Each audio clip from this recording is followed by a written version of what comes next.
पराभवाची सुद्धा आकडेवारी आपल्यापर्यंत येते। विजयाची आकडेवारी दहिगाव गडात भाजपच्या संस्कृती सातपुते विजयी आमदार उत्तम जानकरांच्या मुलाचा पराभव झालेला आहे। ज्या उत्तम जानकरांनी त्यांच्या निवडणुकीमध्ये कशा प्रकारे ईव्हीएमचा मुद्दा उपस्थित केलेला होता। गुरसाळे गडातून अर्जुन सिंग मोहिते पाटील यांना धक्का। दहिगाव गडात भाजपच्या संस्कृती सातपुते या विजयी झालेले आहेत आणि त्यांचा हा विजय आमदार उत्तम जानकरांच्या मुलाचा पराभव झालेला आहे। राष्ट्रवादी काँग्रेसचे आमदार आहेत शरद पवारांचे पक्षाचे उत्तम जानकर आणि त्यांनी गेल्या निवडणुकीमध्ये सुद्धा एकूण विधानसभेच्या निवडणुकीमध्ये ईव्हीएमच्या मुद्द्यावरून रान पेटवलेलं होतं। आज त्यांचा मुलगा पराभूत झाला।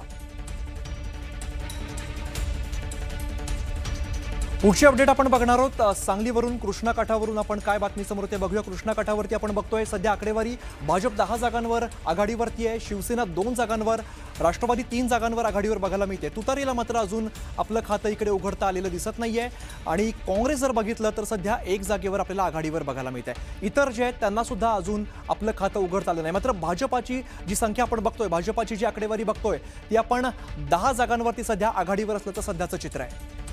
कुणाच्या ट्रॅक्टरला किती खरं तर ट्रॉली आहेत आपल्याला बघावं लागेल। अक्कलकोटच्या चपळगाव पंचायत समितीमध्ये भाजप आघाडीवरती आहे। सचिन कल्याण शेट्टींचे बंधू सागर कल्याण शेट्टी तिथं विजयी झालेले आहेत आणि झडपीचा गुलालमध्ये माजी आमदार पोपटराव गावडेंच्या मुलाचा विजय झालाय।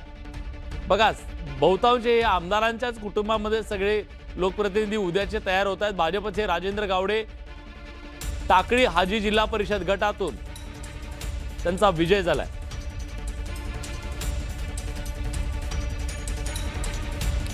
आपण बघतोय माजी आमदार, त्यापूर्वी आपण सातारातून आकडेवारी बघूया। वेगवान बसेस आपल्याला येताना दिसत आहेत। शिवसेना जी आहे ती 1 जागेवर आघाडीवर दिसतेय, राष्ट्रवादी काँग्रेस 2 जागांवर आघाडीवर दिसतेय। तुतारीला मात्र अजून इकडे आपलं खातं उघडता आलं नाही, युबीटीला सुद्धा आपलं खातं उघडता आलेलं नाहीये। इतर सुद्धा अजून आपल्याला 0 आपल्याला आकडा बघायला मिळतोय। मात्र एकंदर जर आकडेवारी आपण बघायची झाली सातारा जिल्हा परिषदेसाठी तर भाजप 5 जागांवर आघाडीवर आहे, शिवसेना 1, राष्ट्रवादी काँग्रेस 2 जागांवर, राष्ट्रवादी शरद पवार गट 0, युबीटी 0 आणि इतर सुद्धा 0 अशी आत्ताची काहीशी आकडेवारी आपल्याला साताऱ्यातून बघायला मिळते। तर पुण्यातली आपण आकडेवारी बघतोय। पुण्यामध्ये जे आकडे समोर आहेत ते भाजपाला 6 जागांवरती सध्या आघाडी आपल्याला बघायला मिळते। आकडेवारी वारंवार बदलताना आपल्याला बघायला मिळते आणि सगळे अपडेट्स आपण बघतोय। शिवसेना 3 जागांवर आघाडीवर, राष्ट्रवादी मात्र आता सध्या 10 जागांवर आघाडी घेतल्याचं चित्र आहे। शिवसेना युबीटी 1 सध्या आपल्याला आकडा बघायला मिळतो आणि काँग्रेसला अजून पुण्यामध्ये आपलं खातं काही उघडता आलेलं दिसत नाहीये। इतर सुद्धा आपल्याला अजून 0 बघायला मिळत आहेत। त्यामुळे पुण्यातलं सध्याचं आपण चित्र बघतोय। पुण्यात राष्ट्रवादी काँग्रेसचा बोलबाला राहिलेला आहे आणि आता या आकड्यांवरून सुद्धा असं दिसतंय की राष्ट्रवादी काँग्रेस हे पुढे आहे। ज्या प्रकारे राष्ट्रवादी काँग्रेसला इतर जिल्ह्यांमध्ये फारसं यश मिळताना दिसत नाही, पण पुणे जिल्ह्यातला त्यांचा जो बालेकिल्ला आहे तो त्यांनी शाबूत ठेवला आहे। तर तानाजी सावंतांचा पुतण्या विजय झालेला आहे। मंत्र काय दिला होता तुम्हाला माहिती आहे त्यांनी, तर तानाजी सावंतांचा पृथ्वीराज सावंतांचा विजय झालेला आहे। तानाजी सावंत माजी मंत्री राहिले आहेत आता आणि करमाळ्यातून भाजपच्या रश्मी बागल या विजयी झालेल्या आहेत। खरं तर रश्मी बागल या पिछाडीवर पडल्या होत्या अशी बातमी आलेली होती, पण त्यांनी ती पिछाडी भरून काढत विजय संपादन केलेला आहे। तानाजी सावंतांचा पुतण्या सुद्धा पृथ्वीराज सावंतांचा विजय झालाय। संभाजीनगरमध्ये काय स्थिती आहे ती सुद्धा आपल्याला जाणून घ्यायची आहे। छत्रपती संभाजीनगरमधलं आपण सध्या जे चित्र आहे ते बघतोय। भाजप 11 जागांवर आपल्याला आघाडी बघायला मिळते। शिवसेना जी आहे ती 6 जागांवर सध्या आघाडी बघायला मिळते। छत्रपती संभाजीनगरमध्ये सुद्धा आकडे हे वारंवार बदलत आहेत। राष्ट्रवादी 3 जागांवरती सध्या पुढे गेलेली आहे, तर शिवसेना युबीटी 2 जागांवरती आपल्याला आघाडीवरती बघायला मिळते। जर काँग्रेसची जर आकडेवारी बघितली तर सध्या काँग्रेसला फक्त 1 जागेवर आघाडी घेण्यात आता यश दिसतंय आणि इतर जे आहेत ते सुद्धा अजून आपल्याला 0 म्हणजे कोणत्याही आता आघाडी इतरची आपल्याला बघायला मिळत नाहीये। तर मंत्री सुरेश वरपुडकरांना मोठा धक्का सध्या बसताना आपल्याला बघायला मिळतोय। माजी मंत्री सुरेश वरपुडकर यांना धक्का बसतोय। वरपुडकरांची मुलगी पराभवाच्या छायेत सध्या आपल्याला बघायला मिळते। अमित, ज्या वरपुडकर पॅटर्नची राज्यभर चर्चा झाली, एकाच कुटुंबामध्ये 5-5 तिकीटं सगळ्या पक्षांमध्ये आपले नातेवाईक उभे करून त्यांनी जो निवडणुकीचा हा पॅटर्न राबवलेला होता तो काही लोकांना रुचलेला दिसत नाहीये। माजी मंत्री सुरेश वरपुडकरांच्या मुली च्यासाठी ही एक अतिशय धक्कादायक बातमी की त्या पराभवाच्या छायेत आहेत. तर पुन्हा एकदा अपडेट घेऊन आलोय आपल्यापर्यंत आणि या अपडेटनुसार गुलाल मोहोळमध्ये आष्टी गटात विजयराज डोंगरेंचा असणार आहे, कारण ते तिथं विजयी झालेले आहेत. आष्टी गटात राष्ट्रवादीचे विजयराज डोंगरे विजयी झालेले आहेत, त्यामुळे त्यांच्यासाठी आज गुलालाची संधी. सावंतवाडी दीपक केसरकरांना मोठा धक्का असं समोर येत आहे. सावंतवाडीमध्ये मोहोळमध्ये आष्टी गावात विजयराज डोंगरे विजयी झाले, पण तिकडे सावंतवाडीमध्ये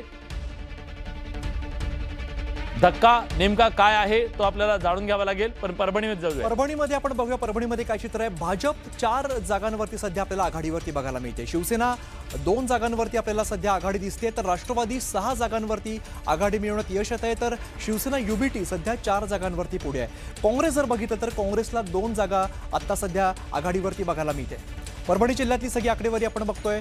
वेगवान ही जी ट्रेन आहे ती आकडेवारी घेऊन आपल्या समोर आलेली आहे आणि ही आकडेवारी वारंवार बदलताना सुद्धा आपल्याला बघायला मिळते. पण एक गोष्ट या सगळ्या निकालांमधून आता दिसते ती म्हणजे भाजपचा पुन्हा वर्चस्व सगळीकडे दिसतोय.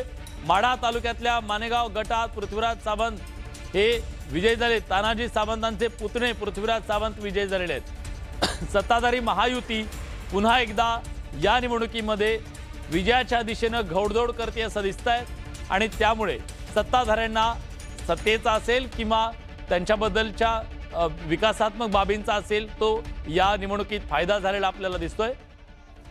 महाडची दृश्य जिथं अतिशय टफ फाईट तटकरे आणि गोगावले यांच्यामधला अटीतटीचा सामना जिथं ज्या रायगड जिल्ह्यामध्ये पाहायला मिळतोय. भारतीय जनता पक्ष आणि राष्ट्रवादी काँग्रेस दोघं एकत्र विरुद्ध शिवसेना, आणि तसंही तिथं राष्ट्रवादी काँग्रेस आणि शिवसेनेच्या नेत्यांमधून साधा विस्तव सुद्धा जात नाहीये. कुठलीही निवडणूक असेल तर दंड थोपटून मांड्यात थोपटून हे एकमेकांच्या समोर उभे असतात. आणि रायगडमध्ये यावेळी गोगावलेंचे चिरंजीवच निवडणुकीच्या मैदानात होते. त्यांना धोबीपछाड देण्यासाठी त्यांच्याच मित्रपक्षांनी कंबर कसलेली होती, पण तिथं बाजी मारताना दिसत आहेत गोगावलेंचे चिरंजीव. अमित, रायगडमधली आपण आकडेवारी सगळी बघतोय आणि विलास मागचा काही काळ आपण बघतोय रायगड जो आहे तो सतत चर्चेत राहिलेला आहे. पालकमंत्री पदावरून सुद्धा असेल आणि सगळी राजकीय चुरस मोठ्या प्रमाणात आपल्याला रायगडमध्ये बघायला मिळते.